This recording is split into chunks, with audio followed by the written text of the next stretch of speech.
Ça va? Yo les gens, tu reconnais ce background, tu reconnais cet outfit. Bon, j'ai les cheveux courts du coup pour cette nouvelle story time parce que tu l'avais dans le titre. En dehors du fait que tu as reconnu la vignette et tout ça, t'as compris les codes. Il est 13h20. Je vais à la danse après les gens et j'avais peur de pas avoir le temps. Oui, parce qu'en fait on est dimanche. C'est-à-dire que vous regardez cette vidéo le dimanche et je tourne cette vidéo le jour même. Je vais manger pendant cette story time, les gens, je vous avoue, parce que j'ai danse après et j'ai peur de pas avoir la foi de tourner cette vidéo après parce que du coup il faudra que je la tourne en revenant de la danse. Sauf que je suis née un peu tard, du coup il faudra que je revienne, que je me douche, que je me rafraîchisse, tout ça, que j'ai la foi, tu vois ce que je veux dire?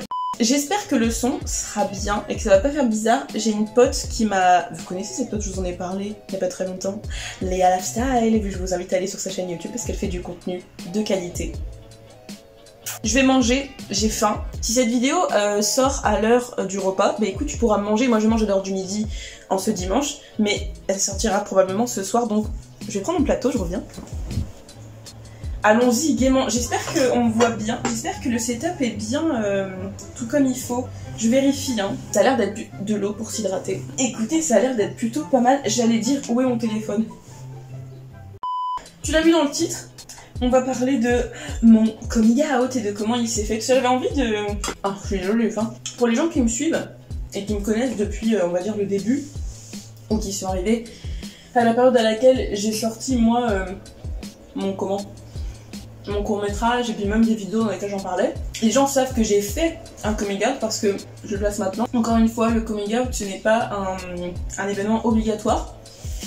Je pense que ce sont encore obligés un petit peu de le faire parce que malheureusement on est dans une société où c'est pas la norme de pas être hétéro.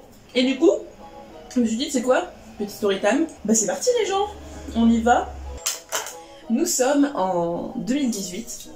Enfin non, on est en 2021, t'as compris, mais au moment de mon histoire, de ma story time, nous sommes en 2018, j'ai 19 ans, je travaille dans la boîte où j'étais, là, j'étais animatrice, du coup pour les gens qui savaient pas, j'étais animatrice, je travaillais avec les ados, nanana. La Pride, le mois de la Pride, le mois des fiertés, le Pride Month, ma soeur elle m'a trop fait rire, elle m'a dit attention chouchou à ton accent, dans ta dernière vidéo on dirait que tu dis le Pride Month, et Month ça veut dire la bouche. Le mois des fiertés arrive du coup, bah, je ressens que j'arrive à une période de ma vie où je suis en mode quand même ce serait bien que j'en parle à mes proches dans ma famille tu vois. Et en fait c'était très particulier parce que donc il y a L.A. Kyoko, donc si vous l'avez pas encore compris, pour ceux qui ne le savent pas mais quand même des gens depuis le temps que vous êtes là, les anciens d'il y a un an, lol, L.A. Kyoko, ma chanteuse préférée, allez l'écouter, elle aussi elle fait du contenu de qualité. Je passe une semaine chez ma mère. Donc on n'est pas loin du mois de juin, tout ça. Et en fait c'est incroyable, j'ai plein de signes. J'entends autour de moi parler de la bisexualité précisément, genre des fois on a des discussions un peu posées en mode avec ma mère, comment ça va, machin, un peu un bilan de la vie. Et juste pour que vous compreniez les gens, ma mère à un moment elle me sort oui moi vous savez l'important c'est que vous soyez heureuse, enfant, pas d'enfant, un homme, une femme, marié, pas marié, elle me dit ça tu vois, parce que bah voilà, ma mère elle est très ouverte d'esprit, c'est une femme incroyable on peut le dire. Je lui fais un câlin à ce moment là, je dis et je fais... C'est bizarre qu'elle me... Enfin, elle est au courant ou qu'est-ce que... C'est bizarre qu'elle me dise ça, tu vois. Premier élément. Deuxième élément, on est devant la télé.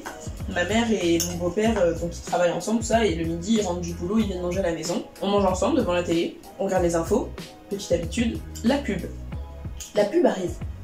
La pub nous dit, ce soir, ou je sais plus, la semaine prochaine, documentaire, nanana. Donc tu sais, donc t'as des gens qui parlent, et à la fin t'as la voix off qui dit ce documentaire autour de la bisexualité, comment les gens vivent. C'est une blague, c'est une grosse joke en fait, je crois que c'était le 31 mai ou le 1er juin, je sais plus. Ouais, je pense que c'était le 1er juin parce que j'avais tilté que le 2 juin c'était le jour de la journée de la bisexualité. Et le 31 mai, donc 2018, il y a L.A. Kyoko, elle sort donc sa fameuse chanson What I Need, où c'est l'histoire d'une meuf qui assume qu'elle aime sa copine et l'autre elle sait qu'elle aime, mais sa mère elle dit ouais je sais très bien que c'est plus qu'une amie et tout, et elle assume pas du tout.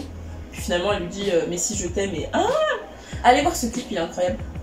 J'avais 203 et là je me dis mais c'est ouf, j'ai 3 signes qui me disent bah meuf faut peut-être que tu y ailles, tu vois là, genre vas-y lance-toi. Et je me dis bah ouais lance-toi vas-y, et en fait je me dis bah tu sais quoi, tu vas faire un petit post sur Instagram. Et en fait je me suis dit bah j'arrivais pas à me dire je vais faire un coming out en mode je le dis en face à mes proches et tout.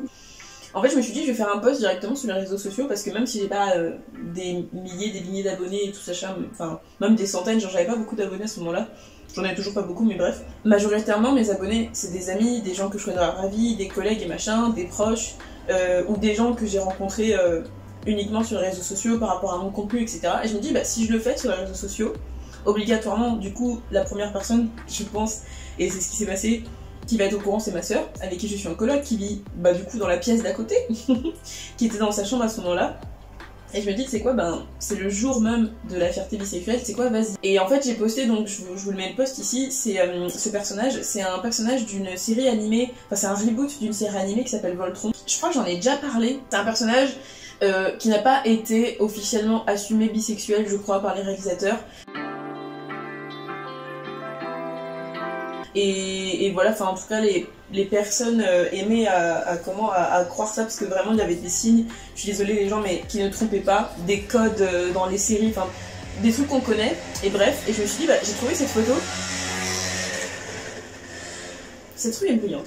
Oui, j'avais trouvé une photo avec du coup le drapeau bisexuel derrière, donc Lens, il s'appelle Lens, et je me suis dit bah tu sais quoi, vas-y, ça va être marrant parce que ma soeur elle va capter direct, et puis bah même les gens s'ils connaissent pas ce personnage ils vont capter par rapport à la couleur du drapeau bisexuel. Et ça m'a trop fait rire parce que, je vous le mets ici les gens, ma soeur, elle m'a envoyé un message alors qu'elle était dans la pièce d'à côté, qui est homosexuelle, je fais l'accent parce que je sais que c'est ça qu'elle a voulu retranscrire, mais je me suis dit bah bisexuelle, et j'étais trop stressée les gens.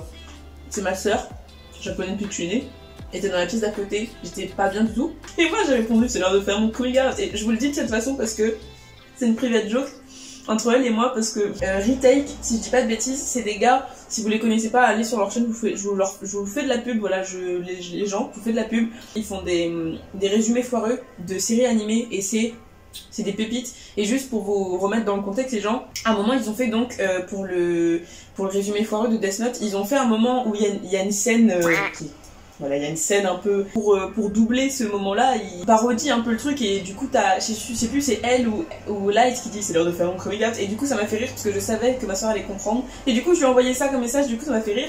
Donc ça c'est on va dire la première partie de mon coming out. Bah du coup on peut dire que j'en ai fait plusieurs, et en fait au niveau de ma mère et mon beau-père, là on est donc ça c'était le 2, et juste pour vous dire les gens à quel point ça a été cool et où j'ai eu de la chance, et j'ai de la chance avec ma famille, c'est qu'il n'y a pas eu de questions derrière, que ce soit là avec ma soeur ou avec des proches, enfin voilà, avec mes parents et tout, il n'y a pas eu de questions, ça s'est fait hyper naturellement, après je veux dire, après coup. Et en fait, il n'y a pas eu de coup de téléphone entre le 2 et le 6 juin. Donc vraiment, encore, même après que j'ai posté sur les réseaux et tout, ils étaient pas au courant. Parce qu'ils voilà, ils sont pas sur Instagram. Et juste, j'arrivais pas en fait. Et donc on est le 6 juin, je suis à mon taf, on va pas tarder à manger, machin et tout. Ça me trottait dans la tête, je me dis ouais quand même c'est trop bête, tu l'as avoué entre guillemets à des peut-être potentiels milliers de personnes, parce que, sur les réseaux sociaux n'importe qui peut tomber sur ton contenu, et du coup j'étais en mode tu l'as dit à la terre entière mais t'arrives pas à le dire à ta famille en fait, genre meuf c'est pas logique en fait, je veux dire. Et en fait ce qui s'est passé c'est que je me suis dit bah tu sais quoi, tu vas envoyer un message, et les gens, pour vous dire à quel point c'était bête, c'est que en fait je savais très bien qu'ils allaient bien réagir, et en fait j'ai quand même envoyé un message en mode je suis désolée, j'ai pas les screens, je les ai pas retrouvés, c'est trop vieux, le téléphone a dû les supprimer, mais en gros c'était oui j'espère que vous m'aimerez toujours tel que je suis, machin, je savais pas comment vous le dire, mais juste j'ai envie de vous le dire, je suis bisexuelle, machin et tout. Mais vraiment le truc classique en mode oui j'espère que vous m'aimerez encore et tout, genre sortez les violons tu vois. Et donc elle m'a envoyé, ils m'ont renvoyé un message tout de suite en mode mais bien sûr enfin t'es bête ou quoi, t'es notre fille, on t'aimera toujours, y a pas de souci et tout machin, on est très fiers de toi, enfin vraiment truc de ouf, avec plein de cœurs en emoji, enfin d'emoji cœur, je t'aime maman, je t'aime Lulu. Moment émotion. Et voilà, enfin après j'ai eu la larmouchette quand j'étais la larmichette on dit. Hein. Et voilà, j'ai repris ma journée de travail normale. Je suis désolée, du coup je mange en même temps, mais j'ai extrêmement faim. Voilà, genre c'était la petite anecdote.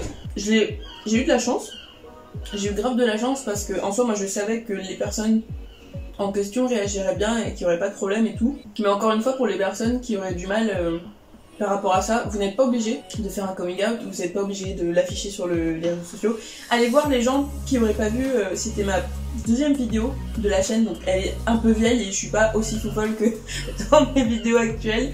Mais j'avais parlé de pourquoi les gens font leur coming out, enfin en tout cas de mon point de vue, encore une fois c'était mon point de vue, et de comment moi je le ressentais vis-à-vis de ça, et n'ayez pas peur, il y aura toujours des gens pour vous soutenir. Après je sais que c'est facile à dire parce qu'il y a vraiment des contextes familiaux où je sais que c'est genre pas évident du tout. J'ai des personnes autour de moi où je sais que c'est pas, enfin ce serait vraiment très compliqué, à moins d'être dans la vie adulte, et même encore quand t'es adulte, faut pas croire, faut arrêter de croire que le coming out c'est juste réservé à la vie, on va dire, avant, enfin ta vie d'ado ou quoi, et que une fois que t'es adulte ce sera acté. Non, non, t'as des personnes, même quand t'auras 30 ou 40 ans, c'est hyper déprimant ce que je dis, mais juste pour que les gens prennent conscience, c'est une réalité, c'est qu'il y a des personnes à même 30, 40, 50 ans, elles ont toujours pas dit à leurs proches qu'elles étaient pas hétéros. Et ce que je veux dire, c'est que c'est pas grave, mais juste pour que vous réalisiez à quel point c'est que même quand t'es adulte, tu peux encore avoir des craintes vis-à-vis de ça. Et vraiment, les parents, c'est trop triste parce que tu dis, bah, c'est tes parents, ils sont censés t'aimer, peu importe tes choix, tant que tu respectes la loi et tout ça, que t'es pas un malfrat et tout ça, t'as compris, mais ce que je veux dire, c'est qu'ils sont censés te soutenir. Et je me dis, mais c'est ton enfant en fait. Ton enfant, il a pas choisi d'être là. Tu as choisi, toi, d'avoir des enfants. Donc tu t'es engagé à l'aimer quoi qu'il arrive. Et je suis en mode, ben, c'est quoi le problème en fait? C'est, ben, qu'est-ce qui est vraiment grave là-dedans? C'est quoi le souci direct? Encore une fois, les gens, c'est quoi? C'est juste, ça vous dégoûte, ça vous fait peur? Parce que j'aime pas le mot homophobie parce que, bah, c'est pas une phobie, c'est juste t'es con en fait. Enfin, désolé les gens, mais parce que vraiment, le mot phobie, bah, c'est que t'as peur de quelque chose. De qu'est-ce qui te fait peur du coup? Enfin, les gens, qu'est-ce qui vous fait peur dans l'homosexualité, dans la bisexualité? Enfin, c'est quoi vos craintes? Ça part de quoi? Ça part de clichés, ça part de stéréotypes que vous avez, de choses que vous construisez juste parce que vous connaissez pas. Et encore une fois, les gens, sur n'importe quel sujet, quand vous connaissez pas quelque chose, bah allez vous documenter, allez vous questionner d'abord, allez demander directement, poser des questions, toujours dans le respect et la bienveillance aux personnes directement concernées. Je sais qu'il y a des personnes qui se font une joie de vous expliquer plutôt que de se prendre des insultes. Allez lire Les mots bleus de Christine Ferré-Fleury, qui est un super livre. Je vous dis, je vous fais plein de gros bisous. Je vous souhaite un bon dimanche, puisqu'on est dimanche, du coup, je vous souhaite un bon dimanche. Je vais finir vraiment de manger parce qu'en fait j'ai pas beaucoup mangé. À dimanche prochain. C'est vraiment bonne cette bouffe.